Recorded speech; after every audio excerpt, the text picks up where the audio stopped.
Hey everyone, I'm actually super excited to talk about this guy today. I just find him truly fascinating.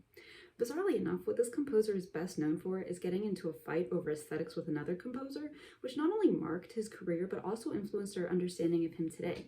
What's not well known about the man is that he was half African, and there's evidence to point that he was the first black published composer of all time.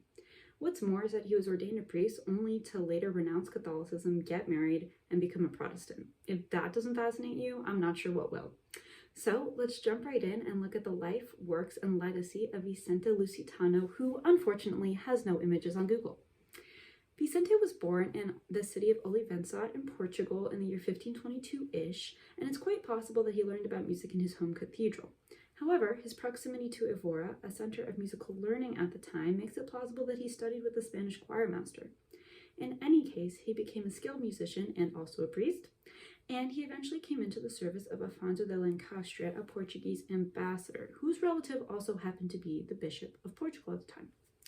The Lencastre family, one of the most respected in Portugal at that time, sponsored Lusitano, and their patronage contributed largely to Lusitano's musical prominence. It was most likely with Afonso that Lusitano traveled to Rome for the first time, where the Dubico brothers published a collection of his motets in 1551. By this time, Lusitano had gained a reputation as a successful musical pedagogue, and it's written that he obtained teaching positions in 2 other Italian cities. So what were his ideas on music, and what sort of music did he write, the aesthetics of which were slightly controversial? Let's find out. In 1553, he published a treatise whose title translates to An Easy and New Introduction of Cantus Firmus, Figured Singing, and Simple Counterpoint in Concert, with general rules for making fugues above the Cantus Firmus with 2, 3, and 4 voices, and compositions, proportions, and genres that are diatonic, chromatic, and enharmonic. One hell of a title for an introduction, am I right? This essay discusses mental contrapuntal techniques, defends his stance on his debate with Vicentino, more on that to come soon, and introduces a slightly altered Guidonian hand, which you might recognize from our video on Guido. While this work is his most studied piece of writing, it's not the most extensive that he wrote. The most extensive that he wrote is a little bit more complicated. This work doesn't seem to have a title other than its ID number at the Paris Bibliothèque Nationale de France, and it's not exactly clear that Lusitano wrote it. In fact, it wasn't until 1962, almost 50 years after its publication, and roughly 400 years after its creation, that its author was proposed to be our man Vicente. Luckily enough for him, his Portuguese misspelling of Spanish words contributed to his identification as author. More concrete connections involve the use of the same musical excerpts, topics, and explanations as his introduction, as well as some reference to the Pantheon, which indicates that the author lived in Rome, which he did.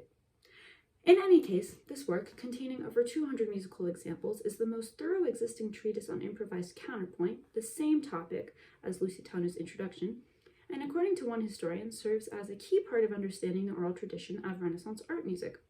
Its main point was that above all else, the ability to improvise counterpoint, which tied notated polyphony to oral traditions, was the mark of a skilled musician, a sentiment which was still felt in Spain 150 years later, where composers who were competing for jobs in choirs or like cathedrals were asked to improvise counterpoint. The treatise dove deeper into musical study than any other published work of contemporary Spanish music theorists. So you might be asking yourself, why would a Portuguese man publish a treatise in Spain in a language he clearly didn't master?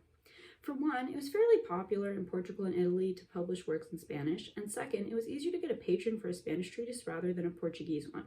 For a second time, we see how status has a large part to play in which ideas are perpetuated and which ones fade away.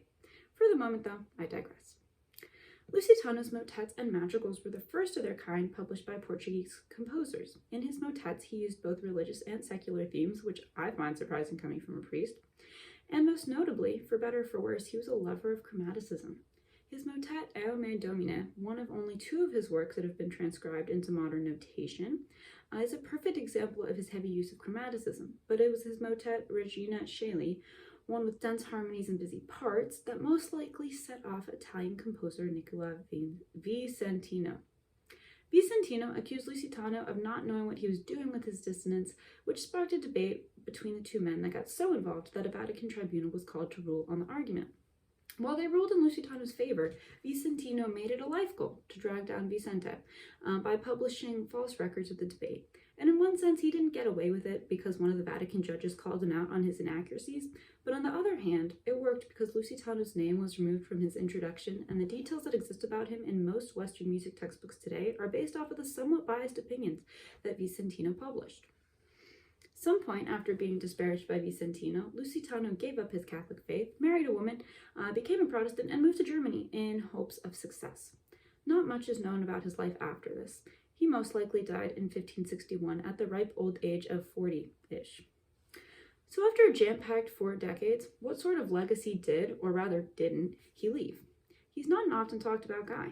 His music has rarely been republished or performed. His treatises haven't been extensively analyzed or referenced, and he's not mentioned often in many texts on Renaissance music. For someone who is argued to be the first Black published composer, you'd think he'd be given more credit. So why hasn't he? It could be because of his reputation, compositions, or ethnicity. As mentioned before, Vicentino's campaign against Lusitano was mildly successful.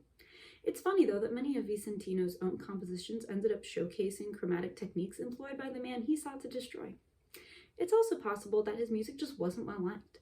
His inner voices were incredibly hard to sing, and his chromaticism was off-putting to the point that his work wasn't often published contemporaneously, and only in the past centuries have critics praised his audacity and daring. Lusitano himself cited Boethius and Pythagoras to justify his dissonance, because hey, if they're gonna hate on you, might as well cite the greats, right? And lastly, it's possible that race has a part to play in his lack of recognition.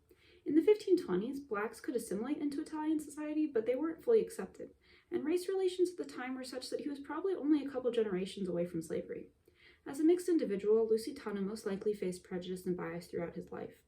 It's hard to say if his lack of renown is due to racial bias, but regardless, Lusitano's legacy is another example of how minority composers are not included in the narrative of classical music as they should be. As I create my own mental legacy of the man, I think of a composer who traveled and took advantage of various international and financial opportunities to further his own musical learning. I think of a man who unapologetically embraced his own stylistic preferences and who wrote music that he enjoyed. And I think about a man who cared enough about music theory that he wrote it down for us to see almost half a millennium later. I'll leave you with a comment found in Lusitano's treatise written by the composer himself about a piece of music. All the things that have been written above enliven the spirit. As modern-day lovers of music, I think we agree with this statement. As always, I hope you learned something new, and I'll see you next time.